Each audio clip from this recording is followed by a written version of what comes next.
Class 11th जीव विज्ञान में आज हम लोग डिस्कस करेंगे ऑस्मोसिस। ऑस्मोसिस परासरण इसको कहते हैं। परासरण क्या है? ऑस्मोसिस क्या है? ऑस्मोसिस को जानने से पहले हम लोग जान लेंगे एक विलयन होता है तनु विलयन, तनु विलयन, और एक होता है सांद्र विलयन। सांद्र विलयन, तनु विलयन ऐसा विलयन है जिसमें विलेय कणों की मात्रा कम हो। यानी हम यह कह सकते हैं दोनों विलयनों का अगर कंपैरिजन की बात कही जाए, दोनों विलयनों के कंपैरिजन की अगर बात कही जाए तो दो विलयन है, एक विलयन में, एक विलयन के प्रति लीटर आयतन में विलेय के कणों की संख्या कम है, दूसरे विलयन के प्रति लीटर आयतन में विलेय के कणों की संख्या अधिक है। तो प्रति लीटर आयतन में मौजूद विलेय के मोलों की संख्या अगर अधिक है तो ऐसे विलयन को सांद्र विलयन कहेंगे, और प्रति लीटर आयतन में मौजूद विलेय के मोलों की संख्या कम है तो पहले विलयन की तुलना में दूसरा विलयन तनु विलयन कहलाएगा। यानी कुल मिला के कहने का मतलब ये हुआ कि पतला घोल जो होगा वह तनु विलयन कहलाएगा। इसको डाइल्यूट सोल्यूशन बोलते हैं, डाइल्यूट सोल्यूशन बोलते हैं। और दूसरा जो होगा जिसको हम लोग सांद्र विलयन कहते हैं इसको कंसंट्रेट, कंसंट्रेट सॉल्यूशन बोलते हैं। तो डाइल्यूट सॉल्यूशन और कंसंट्रेट सॉल्यूशन की बात होगी। तो डाइल्यूट में प्रति लीटर आयतन में विलेय के मोलों की संख्या कम और कंसंट्रेट में विलेय के मोलों की संख्या अधिक होगी। तो एक दूसरे की तुलना में एक पतला कहलाएगा, एक तनु विलयन कहलाएगा, दूसरा सांद्र विलयन कहलाएगा। हम लोग ऑस्मोसिस पढ़ने जा रहे हैं तो इसको जानना बड़ा जरूरी था। एक चीज और जानना है, semi permeable membrane, semi permeable, semi permeable membrane, semi permeable membrane क्या है आप जान लीजिए। सेमी परमिएबल मेम्ब्रेन, इसको हिंदी में अर्धपारगम झिल्ली कहते हैं। अर्धपारगम झिल्ली ऐसी झिल्लियां हैं या ऐसी झिल्ली है जिसमें से होकर केवल विलायक के कण आर पार जाते हैं, विलायक के कण केवल आर पार जाते हैं। ऐसी झिल्ली को हम लोग सेमी परमिएबल झिल्ली कहते हैं। सेमी परमिएबल मेम्ब्रेन कहते हैं, इसको अर्धपारगम झिल्ली कहते हैं, अर्धपारगम्य झिल्ली। इस झिल्ली का गुण होता है कि यह अपने में से केवल विलायक के कणों को ही आर पार आने जाने देता है। इस झिल्ली का यह खास बात होता है कि केवल विलायक के कणों को ही अपने में से आर पार आने जाने देता है। तो ऐसी झिल्ली को अर्धपारगम झिल्ली कहते हैं। तो अब हुआ क्या कि ये तनु विलयन है और यह सांद्र विलयन है, यह तनु विलयन है, यह सांद्र विलयन है।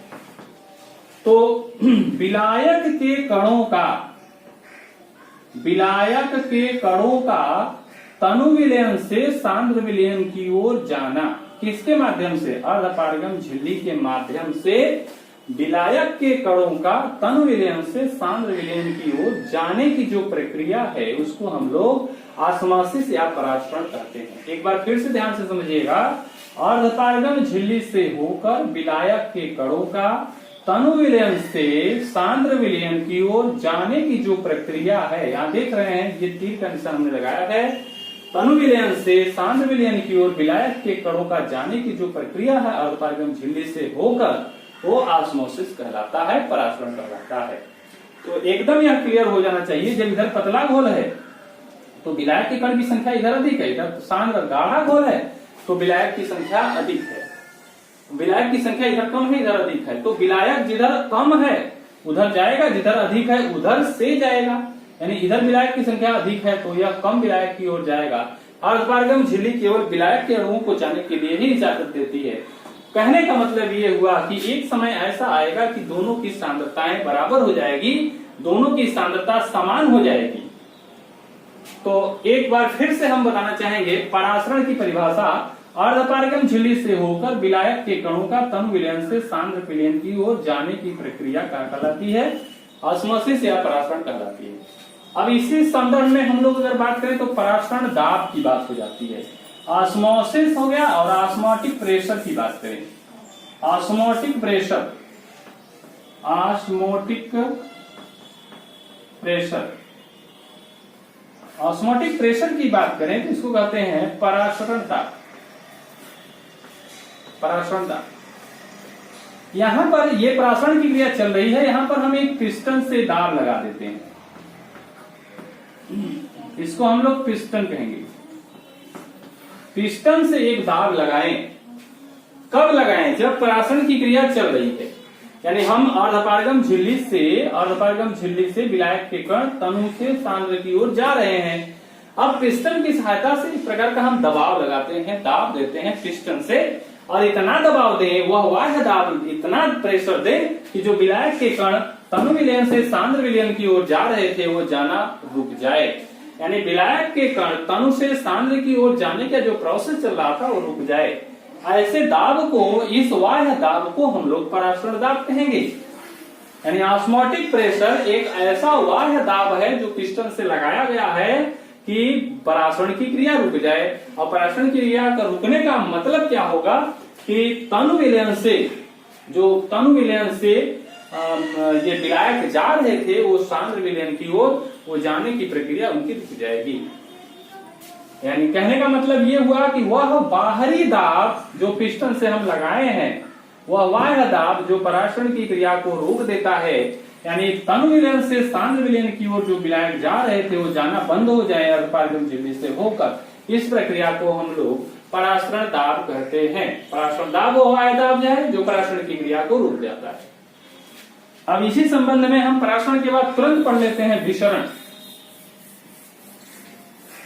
परासरण के बाद हम लोग विसरण देख लेते हैं। विसरण, इसको कहते हैं डिफ्यूजन।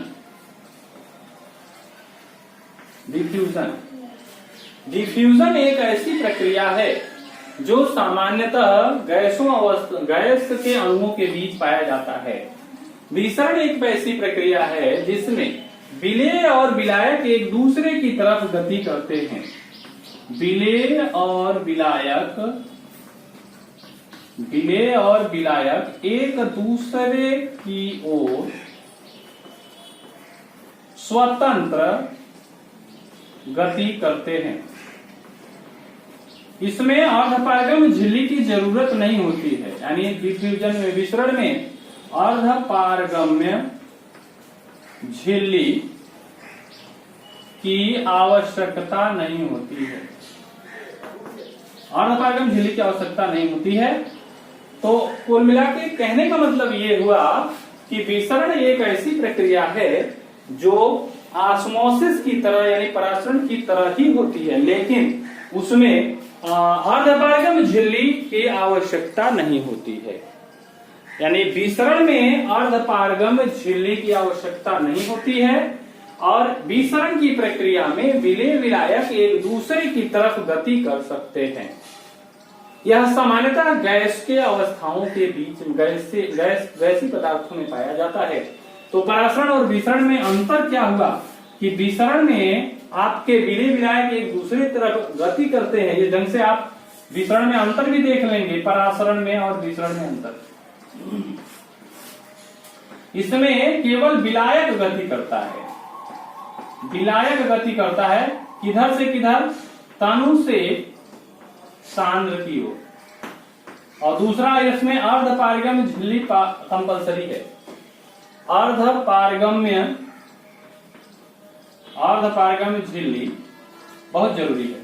यानी एक ढंग से आप विसरण और परासरण की परिभाषा भी देख लिए और परासरण विसरण में अंतर भी देख लिए।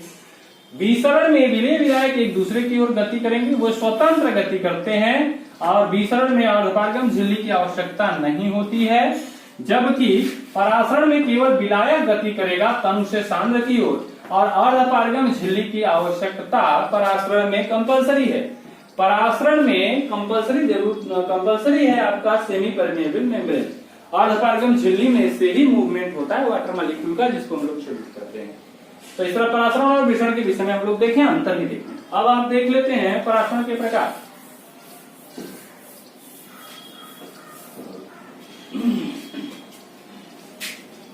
परासरण के प्रकार, परासरण के प्रकार की बात कही जाए तो यहाँ दो प्रकार का परासरण का जो प्रकार है वो 2 टाइप है। एक होता है आपका अंतःपरासरण, इसको कहते हैं इंडो ऑस्मोसिस। Indo osmosis. दूसरा होता है वही परासरण,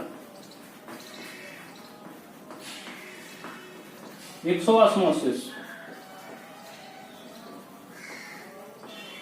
एक्सो ऑस्मोसिस। अंतःपरासरण और बहिःपरासरण क्या है? अंतःपरासरण में क्या होगा कि किसी भी कोशिका के अंदर जल का प्रवेश किसी कोशिका के अंदर जल प्रवेश करता है और कोशिका के अंदर जल प्रवेश करता है तो वह अर्धपारगम झिल्ली से होकर प्रवेश करता है। तो किसी भी जीवित कोशिका में जल के प्रवेश करने की प्रक्रिया अंतःपरासरण कहलाती है। जैसे चने का फूलना।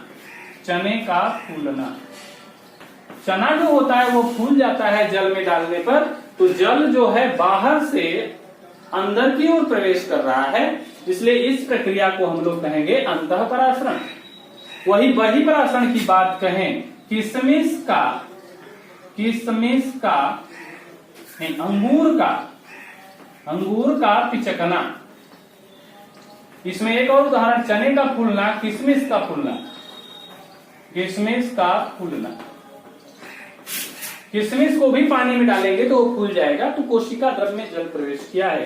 तो इसको आप चने का फूलना, किशमिश का फूलना, यह अंतःपरासरण का उदाहरण होगा। और बहिःपरासरण की बात कहें तो कोशिका के अंदर अर्धपारगम झिल्ली से होकर जल बाहर निकलता है, ऐसी प्रक्रिया को बहिःपरासरण कहते हैं। यानी जल का बाहर निकलना, अंतः का मतलब जल का अंदर का प्रवेश करना। तो जल जब बाहर निकलता है तो इस प्रक्रिया को हम लोग बहिःपरासरण कहते हैं। जैसे अंगूर का पिचकना। अंगूर कैसे पिचकता है, ये चीज ध्यान देने वाली बात है। अंगूर को अपेक्षाकृत गाढ़े घोल में रखिए। जितना घोल, मान लीजिए ये अंगूर हो गया, आपका अंगूर हो गया, इसमें गाढ़ा घोल है, गाढ़ा घोल, और ये यहां पर अंगूर जो है पतला घोल। तो कुछ समय बाद देखेंगे अंगूर जो होगा वो क्या हो जाएगा, पिचक जाएगा। तो इस तरह से देखेंगे अंगूर पिचक जाएगा। तो कहने का मतलब ये हुआ कि अंगूर जितना, अंगूर के अंदर का जो घोल है, अंगूर के अंदर का जो घोल है वो उससे अधिक मीठे घोल में आप रखेंगे तो इधर से जो जल है वो अंदर से बाहर की ओर जाएंगे, और अंदर से बाहर की ओर जाएंगे, जिसके फलस्वरूप अंगूर पिचक जाएगा। तो इस तरह से जो अंगूर का पिचकना ये वही परासरण की प्रक्रिया है। लेकिन खास बात इसमें यह है कि अंगूर एक शर्त पर पिचकेगा, जब उसके अंदर का जो घोल है उससे अधिक गाढ़े घोल में आप रखेंगे। शुगर सॉल्यूशन में, ये शुगर सॉल्यूशन है, शुगर सॉल्यूशन में आप रखेंगे तभी वह पिचकेगा। तो इस तरह से हम लोग चर्चा किए अंतःपरासरण और बहिःपरासरण का। यानी अंतःपरासरण में चने का फूलना, किशमिश का फूलना, और बहिःपरासरण में कोशिका द्रव्य बाहर, कोशिका द्रव्य में जल जो होता है वो कोशिका द्रव्य से बाहर निकलता है। तो इस तरह का जो परासरण है उसको हम लोग क्या कहेंगे, बहिःपरासरण कहेंगे। तो बहिःपरासरण एक ऐसी प्रक्रिया है जिसमें जल बाहर आता है। अंतःपरासरण एक ऐसी प्रक्रिया है जिसमें अर्धपारगम झिल्ली से होते हुए जल अंदर प्रवेश करता है। तो इस तरह से हम लोग आज डिस्कस किए परासरण, विसरण, परासरण विसरण में अंतर और परासरण के प्रकार।